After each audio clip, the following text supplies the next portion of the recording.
Hello friend, welcome to exam qualified channel. इस चैनल में आपको लेटेस्ट गवर्नमेंट जॉब से रिलेटेड इन्फॉर्मेशन प्रोवाइड की जाएगी। तो चलिए देखते हैं अपनी फर्स्ट पोस्ट के बारे में, जिसके बारे में आज हम डिस्कस करेंगे। वो है एसएससी से रिलेटेड पोस्ट है, जो combined higher secondary level examination conduct कराएगी। देखिए, इसमें बहुत सारी पोस्ट हैं, जैसे lower division clerk, junior secretariat, postal assistant. इनके बारे में मैं आपको इसमें पूरा डिटेल में बताऊंगा। तो पोस्ट देख लेते हैं एक बार, पोस्ट नेम कौन कौन से हैं। जो पोस्ट हैं वो लोअर डिवीजन क्लर्क हैं, जूनियर सेक्रेटेरिएट असिस्टेंट है, पोस्टल असिस्टेंट है, सॉर्टिंग असिस्टेंट, इसमें डाटा एंट्री ऑपरेटर है। इन पोस्ट के बारे में डिटेल में बताएंगे आपको। इसकी एज लिमिट देख लेते हैं। एज लिमिट है 18 साल से 27 साल के बीच में।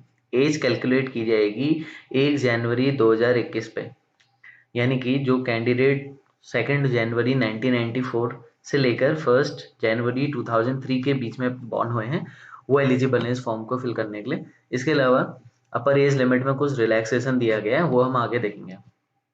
देखिए, एजुकेशन क्वालिफिकेशन की बात करें तो जो एलडीसी हैं, जेएसए, पीए, एसए, डीईओ, तो इनके लिए कैंडिडेट को 12th होना चाहिए। वो किसी भी स्ट्रीम से हो सकता है, साइंस, कॉमर्स, आर्ट, जो भी आपकी स्ट्रीम है। लेकिन अगर आप data entry operator DEO grade A के लिए अप्लाई कर रहे हैं, जो office of controller and auditor general of India है, तो उसमें आपको 12th तो होना चाहिए, लेकिन इसमें साइंस है with mathematics as a subject होना चाहिए। देख लेते हैं पे स्केल की बात करें तो जो लोअर डिवीजन क्लर्क है, एलडीसी, जूनियर सेक्रेटेरिएट जो है, तो ये पे लेवल 2 पे आते हैं, यानी कि 19,900 से लेकर 63,200 इनकी ये बेसिक पे है। इसके अलावा जो भी गवर्नमेंट फैसिलिटी अलाउंसेस मिलते हैं वो एड ऑन है इसमें। तो जो पोस्टल असिस्टेंट है वो उसकी बात करें तो ये पे लेवल 4 पे आता है, 25,500 से लेकर 81,100 तक आता है। ऐसे ही डाटा एंट्री ऑपरेटर है, जिसका पे लेवल 4 और 5 में है, 25,000 से लेकर लगभग 80-90 हज़ार के बीच में इसका पे लेवल बनता है। ऐसे ही डाटा एंट्री ऑपरेटर जो ग्रेड ए है, वो पे लेवल 4 पे आता है, 25,500 से लेकर 80,000 लगभग। अच्छा, एप्लीकेशन फीस की बात करें तो फीस जो है जनरल कैटेगरी ओबीसी के लिए 100 रुपीज़ है, वुमेन के लिए, एससी एसटी के लिए और एक्स सर्विस मैन के लिए फीस नील है। देखिए, कुछ कुछ इंपॉर्टेंट डेट्स हैं, उनको आपको ध्यान रखना है। तो जो फॉर्म का ऑनलाइन सबमिशन होगा वो 6 नवंबर से शुरू हो चुका है, जो 15 दिसंबर 2020 तक लास्ट चलेगा। देखिए, इसमें जो ऑनलाइन आपको एप्लीकेशन फिल करनी है वो 15/12/2020 तक, इस डेट को ध्यान रखिए। 15 दिसंबर तक रात के 11:30 बजे तक आपका फॉर्म फिल कर हो जाना चाहिए। लेकिन जो ऑनलाइन फी पेमेंट है वो आपकी 17/12/2020 तक चल सकता है, रात के 11:30 बजे तक। लेकिन आपको फॉर्म 15 तारीख तक भर लेना है, 15 दिसंबर से पहले पहले। देखिए, इसमें जो लास्ट डेट है, अगर आप ऑफलाइन पेमेंट करते हैं, यानी कि चालान के थ्रू बैंक से फॉर्म की पेमेंट क्यों करते हैं, तो आपको 19 दिसंबर 2020 तक इसका फॉर्म का डेट रहेगा, रात के 11:30 बजे तक आपकी फीस पेमेंट हो जानी चाहिए। लेकिन ऑनलाइन एप्लीकेशन भरने का जो लास्ट डेट है वो 15 दिसंबर तक है। अभी के हिसाब से जो डेट पब्लिश की गई है एग्जाम की, कंप्यूटर बेस्ड एग्जामिनेशन सीबीटी जो है टायर 1, तो वो होगा आपका अप्रैल में, यानी कि 12 अप्रैल से लेकर 27 अप्रैल के बीच में होगा। और जो टायर 2 है उसके बारे में आपको बता दिया जाएगा। देखिए, एग्जामिनेशन पैटर्न के बारे में मैं आपको बताऊं तो एग्जामिनेशन पैटर्न जो है उसमें टायर 1 है, टायर 2 है और टायर 3 है, यानी कि टाइपिंग टेस्ट है। टायर 1 इनका सारा डिटेल में अभी मैं आपको ऑफिशियल नोटिफिकेशन में दिखाऊंगा, वहां पर आपको डिटेल में दिखाएंगे इसके बारे में। देखिए, पोस्ट प्रेफरेंस क्या होगा कि हो सकता है आपको ऑनलाइन जब आप टायर 1 दे दें उसके बाद मांगे, या आपका जब डॉक्यूमेंट वेरिफिकेशन हो रहा है तब आपसे पोस्ट प्रेफरेंस के बारे में पूछेंगे। बस एक चीज़ ध्यान रखिए, जब भी आप पोस्ट प्रेफरेंस भरते हैं तो आपको बड़े ध्यान से पोस्ट प्रेफरेंस भरना है।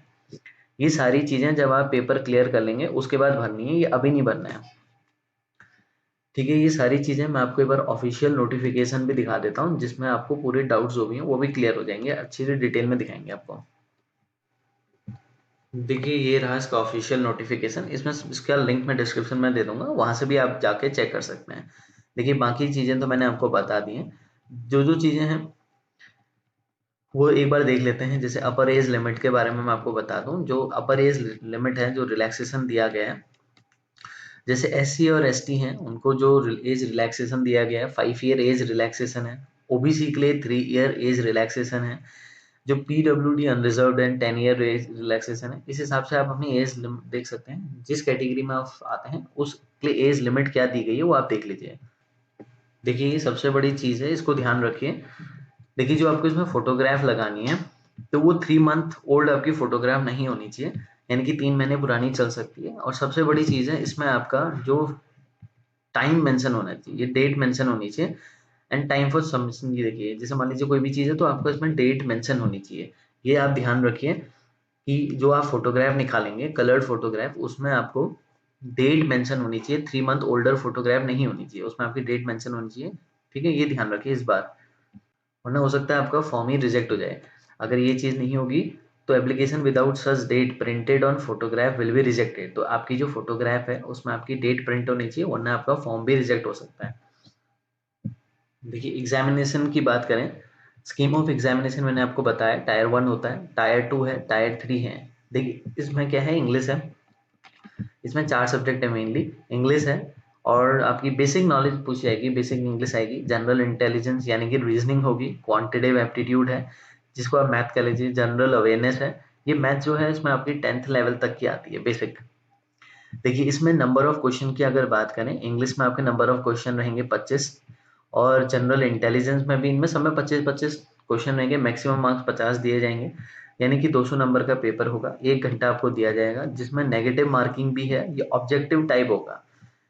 ठीक है, इसमें आप नेगेटिव मार्किंग का ध्यान रखिए, 0.50 मार्क्स आपका नेगेटिव मार्किंग के लिए डिडक्ट हो जाएगा। अगर आपने नेगेटिव मार्किंग करी तो नेगेटिव गलत होने पे आपका 0.50 नेगेटिव हो जाएगा। देखिए ये रहा इसका डिटेल सिलेबस। देखिए इंग्लिश लैंग्वेज का दिया गया है, जनरल इंटेलिजेंस दिया गया है यानी कि रीजनिंग दिया गया है, क्वांटिटेटिव एप्टीट्यूड दिया गया है, इसमें पूरे डिटेल में सब्जेक्ट दिया गया है। आप एक काम कर सकते हैं कि इसको, इसमें जो टॉपिक्स हैं उन टॉपिक्स के रिलेटेड आप यूट्यूब में सर्च कर सकते हैं। जैसे मान लीजिए आपको ट्राइंगल है तो इसमें ट्राइंगल लेके एसएससी लिख लीजिए, तो जितने भी एसएससी से रिलेटेड टॉपिक्स हैं पढ़ाए गए हैं उनसे रिलेटेड पूरी लिस्ट आ जाएगी। आप इसे ऐसे प्रिपेयर कर सकते हैं। और बाकी टेस्ट सीरीज के लिए मैं अपनी वेबसाइट दे दूंगा examqualifier.com, उसमें जाके आप बेस्ट टेस्ट सीरीज को भी ज्वाइन कर सकते हैं। ऐसे ही जनरल अवेयरनेस है, ये जनरल अवेयरनेस के बारे में लास्ट 4 to 5 मंथ का आप पेपर से पहले आप प्रिपेयर कर लीजिए, ये सारी चीज़ें ऑनलाइन अवेलेबल हो जाएंगी। बाकी आप टेस्ट सीरीज अगर ज्वाइन करना चाहेंगे तो टेस्ट सीरीज भी आपको अवेलेबल हो जाएंगी, लिंक डिस्क्रिप्शन में दिया गया है। ऐसे ही पेपर 2 है जिसमें डिस्क्रिप्टिव पेपर होगा, ऐसे राइटिंग होगा और इसमें टाइपिंग है। टायर 3 है टाइपिंग का, और टाइपिंग जो होगी वो आप अपनी लैंग्वेज पे चुन सकते हैं, किस लैंग्वेज में आपको देना है, हिंदी या इंग्लिश पे। अगर आप हिंदी पे चुनते हैं टाइपिंग करना तो 30 वर्ड्स पर मिनट है, अगर इंग्लिश में लेते हैं तो 35 वर्ड्स पर मिनट आपको टाइप करने हैं। ये सारा ऑफिशियल नोटिफिकेशन भी दिया गया है लिंक में, आप वहां से भी जाके चेक कर सकते हैं।